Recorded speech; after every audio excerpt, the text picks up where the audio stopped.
এই ছোট মাছের চচ্চড়িটা খুবই পুষ্টিকর এবং উপকারী এবং মজার, টেস্টি বলতে সব কিছুই হয়, কিন্তু কষ্ট হয়। কিন্তু এটা যে কি মজার, যারা ভালোবাসে এই ছোট মাছটা তারাই জানে। দেখুন মাশাআল্লাহ, কালারটাও সুন্দর ছিল, খেতেও কিন্তু সুস্বাদু এবং দুর্দান্ত টেস্টি হয়।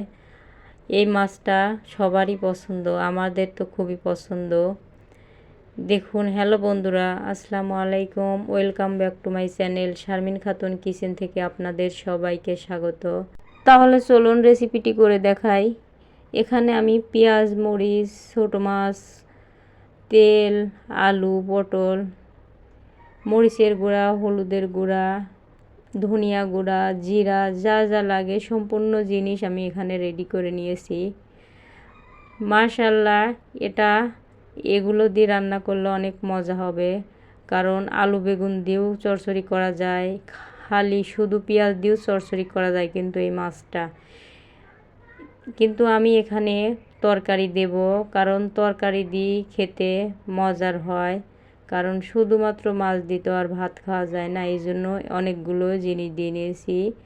এখানে একটা কড়াই দিয়ে নিলাম, এখানে হাতে মেখে এই চচ্চড়িটা করব। হাতে মাখার চচ্চড়ি বলেন, মাংস রান্না বলেন, খুবই মজার ও টেস্টি হয়। এখন সুন্দর করে মাখা নেব হাতের সাহায্যে। মাখানোর পরে এর ভিতর আবার তেল দিয়ে দেবো, এভাবে অনেকক্ষণ ধরে মাখাবো। তবে আমার এই ভিডিওটি যদি ভালো লাগে ভাই ও বোনেরা, আপনাদের বলছি অবশ্যই ফুল ওয়াচ করবেন। আর যারা প্রতিদিন আমার ভিডিওটা দেখেন তাদের অসংখ্য ধন্যবাদ, আপনাদের কমেন্টগুলো পড়তে ভালো লাগে। তেলটা দিয়ে দিয়েছি, এখানে আবারও সুন্দর করে মাখাবো। মাখানোর পরে আলু পটলগুলো দিয়ে দেব, কারণ আমার এই মাখানোটা একটু কষ্ট হচ্ছিল, কারণ মোবাইলটা হাতে নিয়ে তরকারিটা মাখাচ্ছি, তো এই জন্য আমার কড়াইটা কিন্তু খুব নড়াচড়া করছে। এক হাত দিয়ে ধরে মাখালে সুন্দরভাবে মাখানো যেত, কারণ অনেক কষ্ট হচ্ছিল। আর এই ভিডিওটা করতে অনেক কষ্ট হয়, যারা যারা আমরা ভিডিও বানাই তারাই আমরা জানি যে একটা ভিডিও করতে কত কষ্ট লাগে। তাই আপনাদের সবাইকে অনুরোধ করছি, আপনাদের সামনে যদি আমার ভিডিওটা যায় অবশ্যই ফুল ওয়াচ করবেন। আর যদি ভালো লাগে লাইক কমেন্ট শেয়ার করবেন।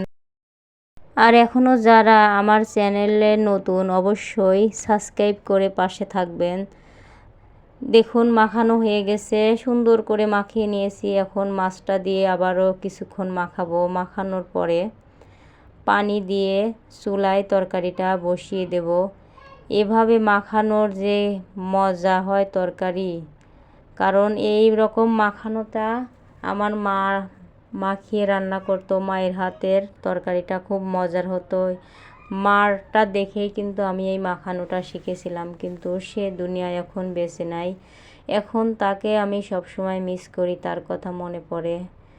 আপনারা অবশ্যই মা বাবাকে খেয়াল করবেন। যার মা বাবা নাই দুনিয়ায়, তার ধরেন পুরা পৃথিবীটাই নাই। আমার মা নাই এখন আমার পাশে, মায়ের কথা খুব মনে পড়ে, তাকে মিস করি।